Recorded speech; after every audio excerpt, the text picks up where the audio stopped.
Zainal Arafi. Waktu dan tempat kami persilakan. Tidak usah kaget, ustaznya kok kecil.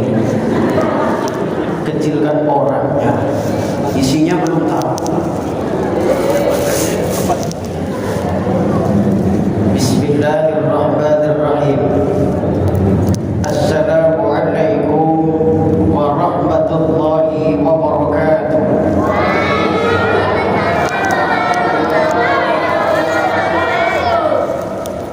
Alhamdulillahilladzi anzala fil Qur'an hudan lin-nasi wa bayyinatin minal huda wal furqan. Wa sallallahu ala sayyidina Muhammadin wa ala alihi wa sahbihi ajma'in, amma ba'du.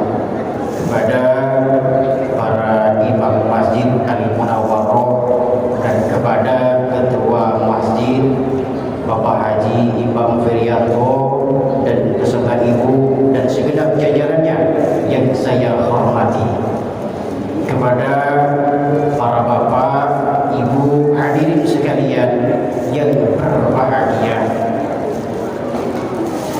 Pertama, marilah kita semua bersyukur kepada Allah karena di malam yang ke-17 ini kita masih bisa menjumpai dengan bulan, orang bilang keberkahan, bulan keberkahan. Karena barangkali di antara kita ini tadinya susah bangun pagi, di bulan keberkahan ini kita rela bangun pagi bahkan sebelum waktu imsak untuk habis sahur. Tidur lagi nggak bu? Tidur lagi nggak bu? Mengqamar Ramadhana, barang siapa yang bangun di bulan suci Ramadan, summa nama kemudian tidur, summa qama bangun lagi, summa nama tidur lagi, summa qama bangun lagi, wa huwa min qaumi surifi, maka dia termasuk golongan dari kaum Bani Surif. Masih ingat dengan Bani Surif? Bangun tidur, tidur lagi, bangun lagi, tidur lagi, bangun.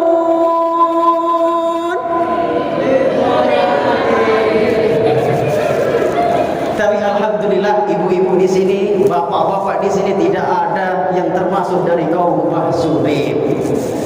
Dan karena keberkahan bulan ini juga, yang tadinya kita tidak pernah punya rasa rindu dengan suara azan, di bulan keberkahan ini setidaknya kita dirindukan oleh satu suara azan.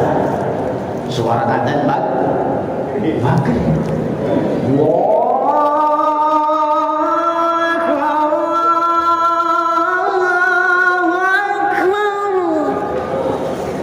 Langsung adem hatinya, minum glak. Alhamdulillah kita masih punya rasa rindulah, meskipun hanya dengan satu suara rindu, suara azan. Patut kita syukuri, mari kita semua bersyukur setidaknya dengan ucapan hamdalah alhamdulillahirabbil alamin. Kedua kalinya salawat beriring salam semoga tetap tercurahkan kepada junjungan kita beliaulah habibana wa nabiyana Muhammad sallallahu alaihi wasallam. Mudah-mudahan kita semua mendapatkan syafaatnya kala dia berkiamat. Amin Allahumma amin. Ini sebenarnya segen saya ngomong di depan orang tua itu. Saya baru lulus pesantren, sekarang lanjut menjadi mahasiswa aktif di Setai Ibnu Sina Batam. Barangkali di sini ada yang satu kampus dengan saya. Ada? Oh, nggak ada. Ya doakan mudah-mudahan jadi ustaz beneran. Para bapak ibu hadirin rahimakumullah. Malam ini kita diingatkan oleh suatu peristiwa besar yang pernah terjadi di dalam sejarah Islam, yaitu peristiwa turunnya Al-Quran atau populer dengan sebutan Nuzulul Quran. Sebenarnya kapan sih Al-Quran ini turun? 17 Ramadan malam Lailatul Qadar? Berapa? 17. Enggak salah. Inna anzalnahu fi lailatul mubarakah. Kami turunkan Al-Quran pada malam keberkahan. Tapi Allah tidak menyebutkan kapan malam keberkahan itu. Malam Minggu kah, malam Senin kah, malam Selasa kah? Allah tidak menyebutkan. Suatu ayat yang lain, inna anzalnahu fi lailatul qadar. Kami turunkan Al-Quran pada malam qadar atau malam kemuliaan. Allah tidak menyebutkan kapan malam Lailatul Qadar itu. Namun sebagian ulama berpendapat, sebagian lain berpendapat bahwa malam Lailatul Qadar itu 10 terakhir dari bulan suci Ramadan, dari hari-hari atau bilangan yang ganjil. Malam 21, 23, 25, 27, 29. Ulama pun tidak tahu kapan tepatnya, lebih spesifiknya malam Lailatul Qadar itu ulama tidak tahu, dan Allah pun tidak memberitahu. Mengapa? Wa ma adraka ma Lailatul Qadar? Apakah kamu tahu malam Lailatul Qadar itu apa? Lailatul Qadri khairun min alfi syahr. Malam kemuliaan itu adalah sebaik-baiknya malam daripada 1000 bulan. Lebih baik malam Lailatul Qadar itu lebih baik daripada 1000 bulan. Tanazzalul malaikatu warruhu fiha bi'izni rabbihim min kulli amr. Di malam kemuliaan itu malaikat turun dan ruh malaikat Jibril turun biiznillah, dengan izin Allah, min kulli amr, akan mengurus segala urusan. Oleh sebab itu Pak, Bu, siapa yang mau berdoa di malam Lailatul Qadar pasti dikabulkan. Siapa yang mau meminta ampunan di malam Lailatul Qadar itu pasti diampuni.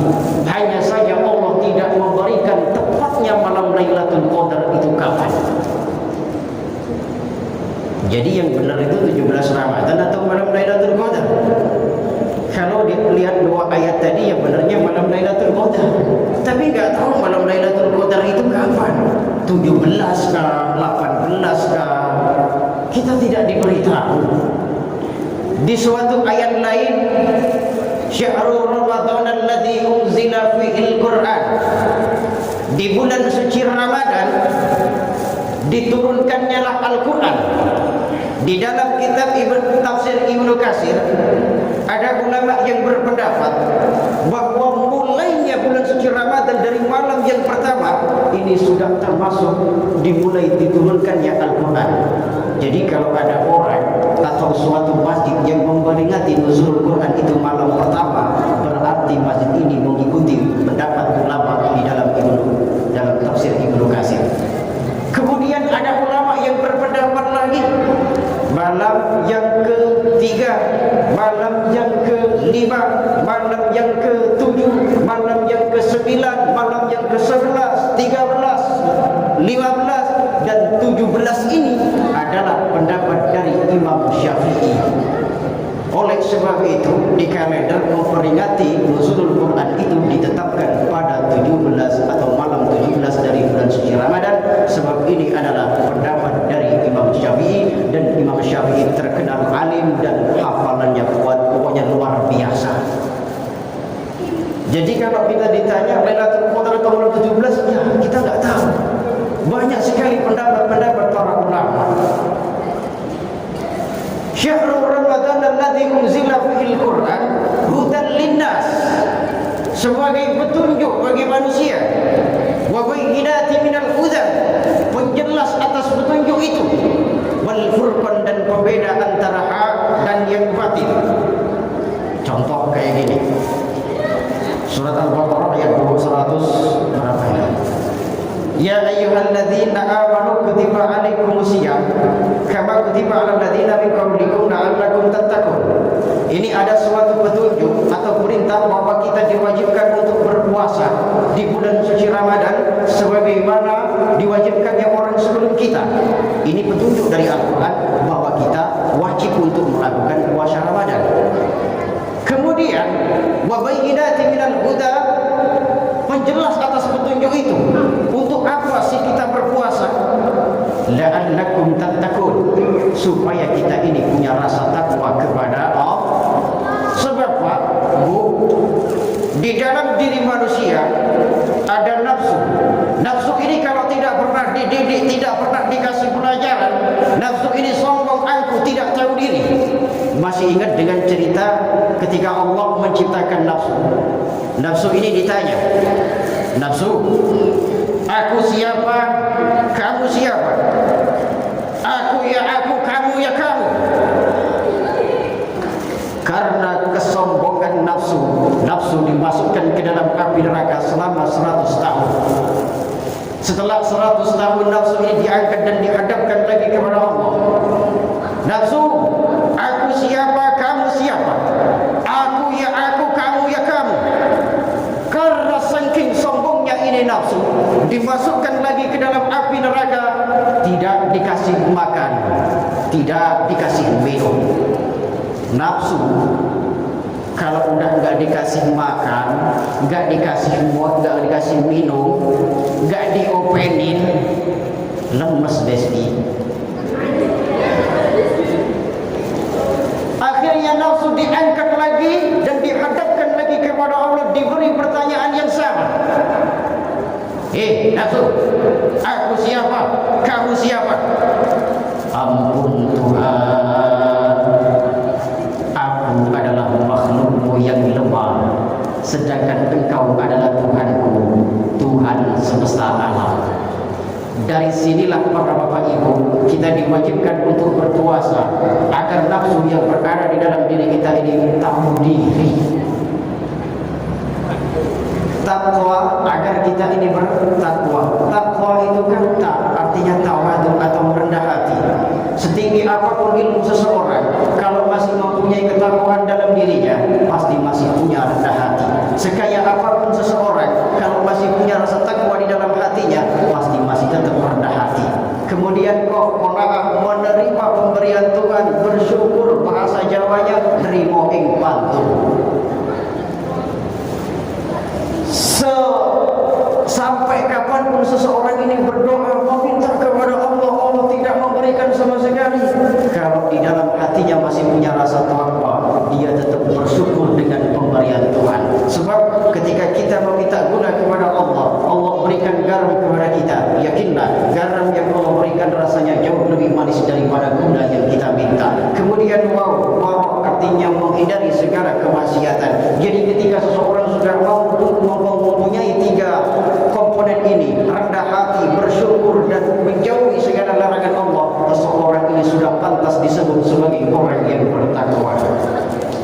Kita kembali lagi bahwa Al-Quran itu turun hudan linnas wa bayyinatin minal huda wal furqan, pembeda antara hak dan yang batil. Karena Al-Quran ini turun sehingga kita bisa menjadi membedakan mana yang benar, mana yang salah, mana yang haram, mana yang halal. Oh, ini halal, laksanakan. Oh, ini wajib, laksanakan. Oh, ini haram, tinggalkan. Karena Al-Quran turun inilah kita menjadi orang yang tahu mana yang hak, mana yang batil. Jadi pada intinya Al-Quran ini turun membumikan dirinya dalam rangka melangitkan lagi manusia. Bu, ibu, oh ibu. Al-Quran turun membumikan dirinya dalam rangka melangitkan lagi manusia. Sebab aslinya itu kita ini hidupnya di surga. Bapak, ibu mau masuk surga enggak? Mau enggak? Surga itu nikmat rasanya, sejuk sekali bawah dan sungainya bidadarinya cantik-cantik, siang dan malam menemaninya. Bapak mau ditemani bidadari cantik, Pak? Mau rupanya. Jangankan bapak yang muda pun mau banget. Bagiannya wanita tampan-tampan, gagah perkasa, gagah perkasa. Gurau senyumnya manis-manis, ketampanannya tak pernah habis. Oh, mau ditemani pria ganteng-ganteng, Bu? Mau, Bu? Mau bilang mau, enggak mau, enggak bilang mau, tapi hati mau. Kita sedikit flashback ke cerita Nabi Adam. Ketika Nabi Adam dan Ibu Hawa selesai diciptakan, uskun anta wa zawjukal jannah, dan tinggallah engkau bersama istrimu di dalam surga. Wa kullam min arwatan haitsu syi'tuma, nikmatin dan apapun di surga ini nikmatin. Kamu mau apa? Pepaya ada, buah mangga ada, apel ada, buah anggur banyak. Kamu mau minum apa? Kopi ada, teh ada, semua ada, nikmatin dah. Wala taqraba hadhihi syajarah, tapi dah ada, jangan sekali-kali kau deketin pohon ini, Adam. Apalagi kalau kau sampai memetiknya dan memakannya, fatakuna minadh dhalimin, maka kamu termasuk golongan orang yang zalim. Siap bosku, laksanakan.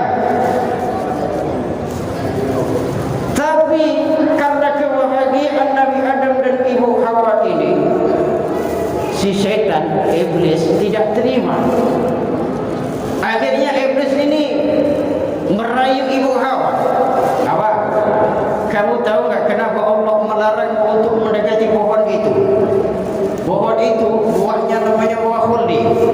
Kalau kamu makan buah itu, buah Hawa, kau akan hidup kekal di surga. Allah itu akan menurunkan kamu di dunia. Oleh sebab itu kau dilarang untuk memakan buah itu. Masa? Dibilangin kau. Demi Allah. Akhirnya si Hawa ini terpengaruh oleh godaan si setan. Akhirnya Ibu Hawa ini merayu-rayu Nabi Adam. Mas Adam, Mas, ini kalau laki-laki mau gagah, perkasa, badannya besar, tetap kalah dengan rayuan istri. Segala-galanya Bapak RT RW kepada masyarakat masih kalah dengan rayuan istri. Mas, aku mau buah itu, Mas. Karena rayuan-rayuan demi rayuan, akhirnya Nabi Adam memetik buah khuldi. Dua beliau petikkan untuk Ibu Hawa, satu buah untuk beliau sendiri. Kemudian beliau agak ragu-ragu nih mau makan. Tapi ya mau gimana lagi? Kalau aku nggak mau makan, putus kita, kata Nabi Hawa. Akhirnya Nabi Adam ini makanlah, makan dengan pelan-pelan. Hei Adam,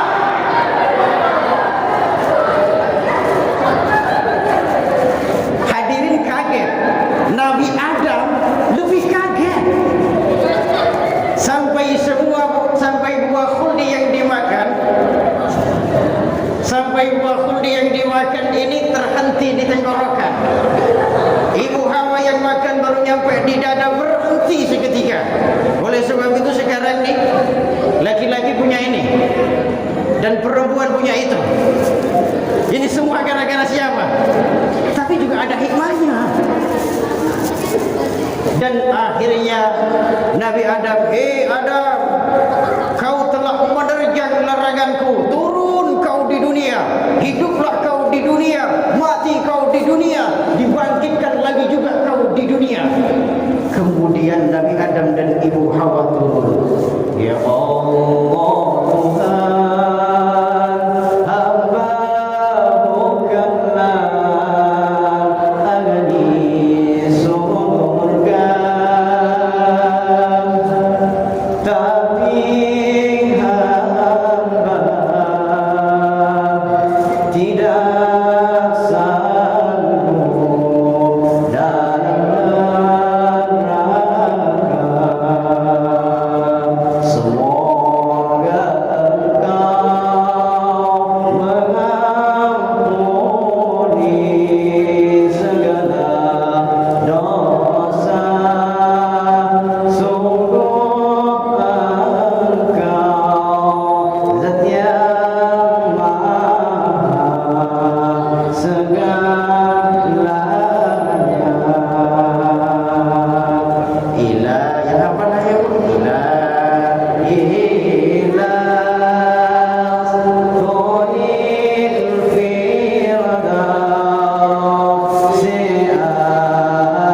tentu mempunyai kitab suci.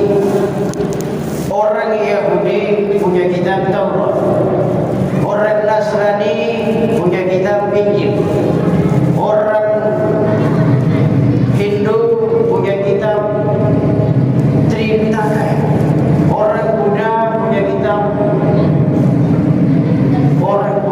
punya kitab Tripitaka, orang Hindu punya kitab Weda. Pengikut Zoroaster agama Majusi punya kitab Zend Avesta. Konghucu punya kitab Teotehi. Ilmu kebajinan punya kitab namanya Sarajantani Hidayat Jati atau Dharma Gandhi.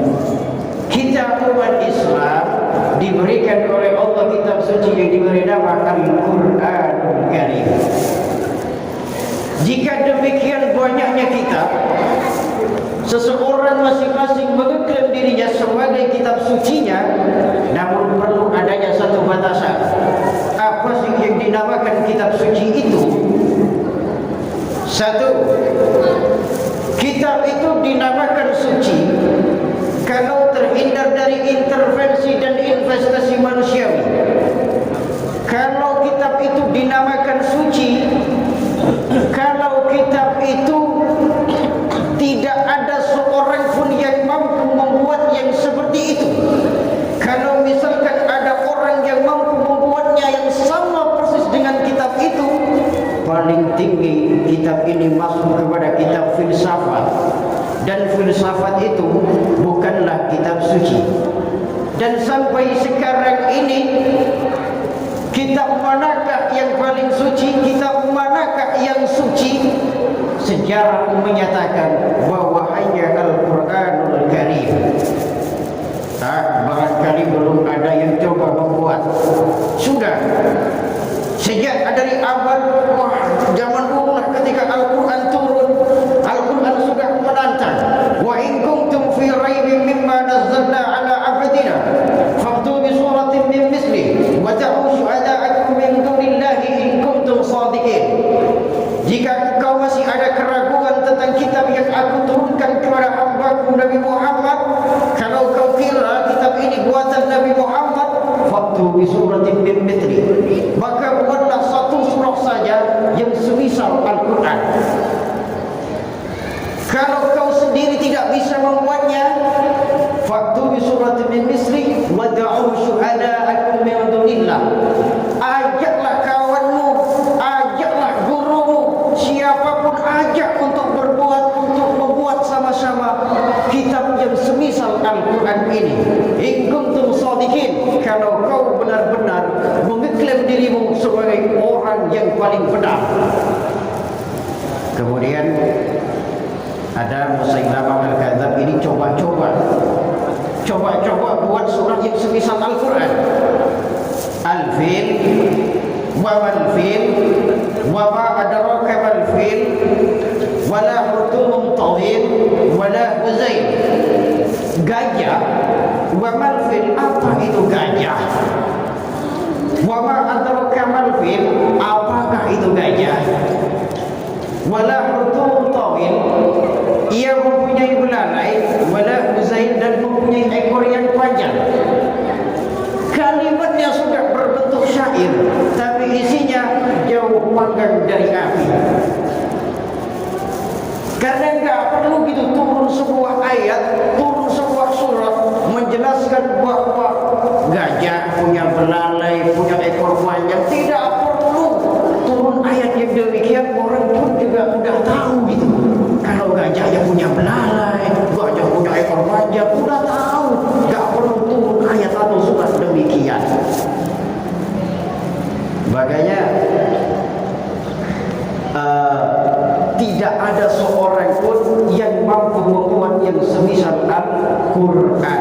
Sebab Al-Quran kalimat isinya ini langsung dari Allah. Kalau hadis isi dari Allah, kalimat dari Rasul. Oleh sebab itu tidak ada seorang pun yang mampu membuat Al-Quran atau semisal dengan Al-Quran. Kemudian yang kedua, kitab itu dinamakan suci kalau ajarannya sesuai dengan fitrah manusia. Contoh, laki-laki suka sama perempuan, wajar, normal, fitrah manusia. Perempuan suka sama laki, wajar, normal, fitrah manusia. Tapi kalau sampai ada kitab yang mengajarkan jangan sampai kau menikahi laki-laki menikahi wanita. Wah, kalau ada kitab yang menjelaskan jangan sampai laki-laki menikahi wanita, saya mundur jadi ustaz.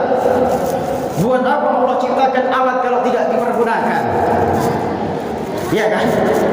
Jadi kalau misalkan ada kitab yang mengajarkan yang tidak sesuai dengan fitrah manusia, berarti dia bukanlah kitab suci. Sebab kitab suci itu adalah kitab yang ajarannya sesuai dengan fitrah manusia. Manusia ini ciptaan Allah. Kita manusia ciptaan Allah. Allah turunkan Al-Quran. Maka Al-Quran ini sesuai untuk manusia. Ada pabrik mobil ngeluarin mobil merek Toyota, dikeluarin pula buku petunjuk. Mobil merek Toyota, perjalanan kilometer per jam sekian. Kalau onderdil rusak, cara memperbaikinya demikian. Kalau mobil ini benar rusak, memperbaikinya ya harus pakai buku petunjuk dari Toyota. Kalau pakai buku petunjuk yang lain dia jadi ngobrol. Begitulah kita sebagai manusia. Kalau ingin baik, ingin benar, ya harus pakai buku petunjuk dari yang bikin kita, yaitu Allah Subhanahu wa Ta'ala. Dan buku itu sudah turun 30 juz, 114 surah, 6.666 ayat, 1.027.000 huruf dicatat oleh Imam Syafi'i di dalam kitab Al-Majmu'. Jadi ajaran Al-Quran ini sudah mestinya fitrahnya manusia, sudah sesuai dengan fitrah manusia. Kalau perintah di dalam Al-Quran ditunjang oleh kemampuan yang menurun, maka stres perintah ini juga menurun. Solatlah engkau dengan berdiri. Kalau tidak mampu, solatlah engkau dengan duduk. Kalau tidak mampu, solatlah engkau dengan berbaring. Kalau tidak mampu, solatlah engkau dengan isyarat. Kalau tidak mampu, mati sajalah kau. Artinya ketika perintah Al-Quran ditunjang oleh kemampuan kita tidak mampu, maka perintah itu juga ikut menurun. Dulu ketika Ramadan belum dihalalkan untuk berkumpul suami istri baik siang maupun malam, ada suatu sahabat yang menghampiri Rasulullah. Ya Rasul, celaka ya Rasul, celaka. Kenapa? Celaka ya Rasul. Aku kebablasan ya Rasul. Lantas apa yang harus saya lakukan ya Rasul? Rasul menjawab, oh kalau begitu kau puasa 2 bulan berturut-turut. Kalau 2 bulan berturut-turut artinya kalau dapat 50 hari, tiba-tiba putus, ulang dari 1 lagi. Ini namanya berturut-turut. Ya Rasul, jangankan 2 bulan, 1 bulan 1 hari aja pun jebol. Oh, kalau begitu kau beri makan 60 orang miskin. Ya Rasul, bagaimana aku memberikan makan kepada orang miskin sementara aku adalah orang miskin ya Rasul? Rasul tersenyum. Dan ini orang sudah tahu gak mampu puasa, miskin juga. Akhirnya Rasul tersenyum. Oh kalau begitu, ini ada kurma, kasih kepada orang miskin di desamu. Ya Rasul, di desaku orang yang paling miskin ya aku ya Rasul. Waduh, keterlaluan banget ini orang. Ya udahlah, bawa tutup 5 bulan. Akhirnya turun sebuah ayat, dihalalkanlah bagimu untuk berkumpul oleh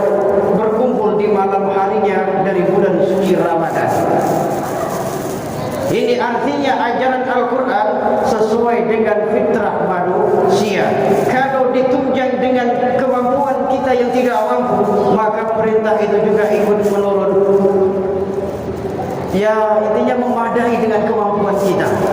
Kemudian yang ketiga, kitab ini dinamakan suci kalau kitab itu di dalamnya tidak bertentangan ajarannya, tidak berselang-seling ajarannya. Artinya bagaimana? Kalau ada suatu ayat yang mengajarkan Tuhan itu Esa, di suatu ayat lain mengajarkan Tuhan itu dua, di suatu ayat lain mengajarkan Tuhan itu tiga, ini artinya kitab ini saling bertentangan isinya. Dan kalau isinya bertentangan, maka bukan dinamakan kitab suci. Sementara di dalam Al-Quran isinya tidak ada yang bertentangan sama sekali, tidak ada isi yang saling simpang siur. Oleh sebab itu kita umat Islam meyakini Al-Quran sebagai kitab suci. Kalau kita sudah mengaklaim diri bahwa Al-Quran adalah kitab suci kita, bagaimana cara kita memperlakukan Al-Quran ini? Dengan menaruh rasa cinta kepada Al-Quran. Bu, Ibu, Ibu pernah muda kan, Bu? Apa sih cinta itu? Kalau kata anak muda yang gagal dalam bercinta, peace in love but nothing to do. Cerita indah namun tiada arti. Tapi cinta yang kali ini bukanlah soal cinta yang demikian, melainkan cinta kita atau Allah kepada Al-Quran. Kalau kita cinta Al-Quran, ya baca itu Al-Quran. Namun jangan salah, membaca adalah suatu perantara untuk memahami isinya. Memahami isinya akan menjadi pengantar kita menjadi berperilaku yang Qurani. Oleh sebab itu, Al-Jannatu mustaqatun ila arba'atin nafarin. Surga akan merindukan 4 golongan macam manusia. Salah satunya adalah talil Quran, atau orang yang gemar dalam membaca Al-Quran. Apakah hanya sekedar baca membaca? Tentu tidak. Orang yang dimaksud di sini adalah membaca, memahami isinya, kemudian diimplementasikan dalam kehidupan sehari-hari sehingga mempunyai kepribadian yang Qurani. Tentu talil Quran atau orang yang demikian adalah orang yang dirindukan oleh surga. Kalau ngomong soal baca Quran, ini saya diberi waktu berapa, Pak? Ngomong panjang, tiba-tiba 1, 2, 3 keluar. Sebenarnya saya juga penasaran gitu. Tapi Bapak pesen sama aku, nah kalau kau di depan isi aja 1 jam kurang 15 menit. Ini belum ada. Udah hilang satu, udahlah bentar lagi. Santai. Saya orangnya perasaan dengan waktu selalu. Di dalam kitab satu lagi, di dalam kitab Riyadhus Shalihin halaman 430, An Abi Umamah radhiyallahu anhu, qala sami'tu Rasulullah sallallahu alaihi wasallam, aku mendengar Rasulullah sallallahu alaihi wasallam itu bersabda, Iqra'ul Qur'ana, bacalah Al-Qur'an fa innahu ya'ti yaumil qiyamah. Sesungguhnya Al-Quran akan datang yaumul qiyamah, pada hari kiamat, syafi'an menjadi syafaat, menjadi penolong di ashabihi kepada orang yang mau membacanya. Rawahu Muslim. Membaca saja Al-Quran akan memberikan pertolongan kepada kita. Ini artinya apa? Innallaha yarfa'u bihadzal kitab. Kalau kita mau memuliakan Al-Quran, Allah juga akan memuliakan kita. Wa yad'u bihi akharina. Dan kita bisa direndahkan oleh Allah kalau kita merendahkan Al-Quran. Ini ada cerita, diceritain enggak, Bu? Diceritain enggak? Kalau enggak ini. Cerita enggak? Enggak usah. Satu cerita lagi lah. Ada hiduplah seorang nenek bersama cucunya. Nenek ini gemar dalam membaca Al-Quran. Beliau tahu artinya? Tidak. Beliau hanya gemar dan istiqomah dalam membaca Al-Quran. Hingga pada suatu saat beliau di tengah membaca, beliau mendapatkan bisikan dari telinga sebelah kanan. Nek, cucumu suruh masuk ke dalam rumah, Nek. Bisikan pertama beliau tak hiraukan, ya barangkali salah dengar, hingga akhirnya mendapatkan bisikan yang kedua kalinya sampai yang ketiga kalinya. Dek, cucumu suruh masuk rumah, dek. Suruh masuk rumah cucumu, dek. Akhirnya cucunya disuruh neneknya untuk masuk ke dalam rumah. Pintu dikunci, nenek lanjut baca Al-Quran. Setelah beberapa menit hujan turun. Dari dalam nampak biasa aja. Beliau terus membaca Al-Quran. Setelah hujan reda, nenek ini membuka pintunya. Nenek terkejut. Semua rumah tetangga hanyut dengan tsunami. Semua terliwas oleh tsunami. Hanya tersisa rumah nenek saja. Ini sebab apa? Beliau memuliakan Al-Quran, selalu tadarus Al-Quran, membaca Al-Quran, cinta Al-Quran. Oleh sebab itu yang saya katakan tadi, siapa yang memuliakan Al-Quran, Allah juga akan memuliakan kita. Tapi kalau seseorang merendahkan Al-Quran, seseorang tersebut juga akan direndahkan oleh Allah Subhanahu wa ta'ala. Mungkin cukup sekian, karena kalau dilihat-lihat sudah pada tegang, ada yang keju-keju. Baiklah, sekian demikian adalah saya